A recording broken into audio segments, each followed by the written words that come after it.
KXTC Podcast. Bonjour, le dimanche 1er décembre 2024, place du champ de bataille et salle des mariages et des gardes au Castelet dans le Var aura lieu les rencontres littéraires et artistiques.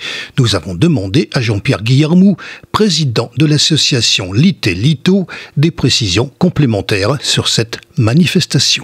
Ce n'est pas sans raison que le président de la région Provence-Alpes-Côte d'Azur a une nouvelle fois félicité par son courrier du 16 octobre dernier l'association Lité Lito en ces termes.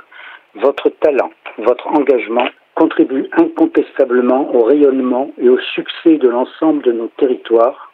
Aussi, cette reconnaissance méritée de votre action doit être saluée. Le président a également cité Varmatin dans son édition du 30 septembre, qui a publié un article consacré aux préparatifs du salon littéraire et artistique de l'association organisé au Castelet. Et une nouvelle fois pour cette année 2024, tout est prêt, avec la présence effective de la francophonie et de ses membres, ainsi que de nombreux vice-présidents représentant la Maison de Marseille ou la Maison du Var, qui seront présents à travers leurs ouvrages. Benjamin Boutin et sa bande dessinée sur la francophonie, par ailleurs originaire du Castelet, et vice-président de la francophonie Toulon. Dominique Blanc, également vice-président de la francophonie de Toulon, qui a collaboré à l'écriture de l'ouvrage de José Valli, intitulé « Empreintes de sable et de vent », ouvrage relatif au port Saint-Louis-du-Rhône d'antan. André Sarkissian, vice-président de la francophonie, qui collabore désormais pour le magazine d'Olivier Guin, intitulé « 3P, itinéraire le MAG ». Jacqueline Lorenzati sera également présente en tant que vice-présidente de la francophonie, mais aussi en tant qu'autrice et en tant que présidente de l'association Couleurs de Provence pour la promotion d'artistes qui nous rejoindront. Jean-Pierre Chiavarini, président de la francophonie de la Maison régionale de Marseille.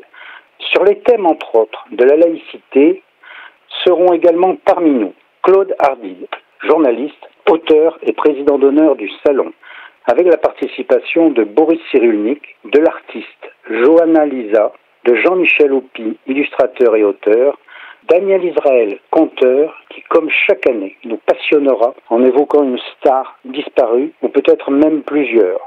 Je n'oublie pas de citer les auteurs venus de toute la région, avec de nouveaux venus, qui arrivent des Alpes de Haute-Provence, dont c'est la première visite, et je les en remercie. Nous attendons pour cette journée du dimanche 1er décembre entre 60 et 70 auteurs.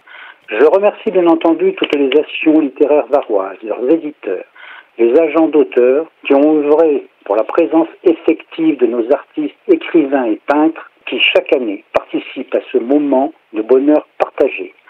Sans oublier, fidèles parmi les fidèles, nos amis Jean-Jacques Roca et Christian Signoret.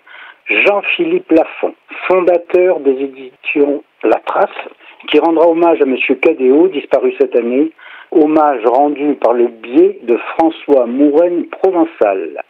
La Benjamine de notre édition 2024 sera Mademoiselle Gros, qui vient d'obtenir un prix littéraire.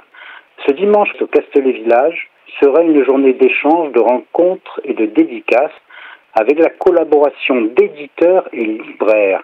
Je remercie la ville du Castelet et son maire René Castel pour son soutien indéfectible, avec notamment la mise à disposition des locaux de la mairie, sans lequel rien ne pourrait être fait, et son service communication.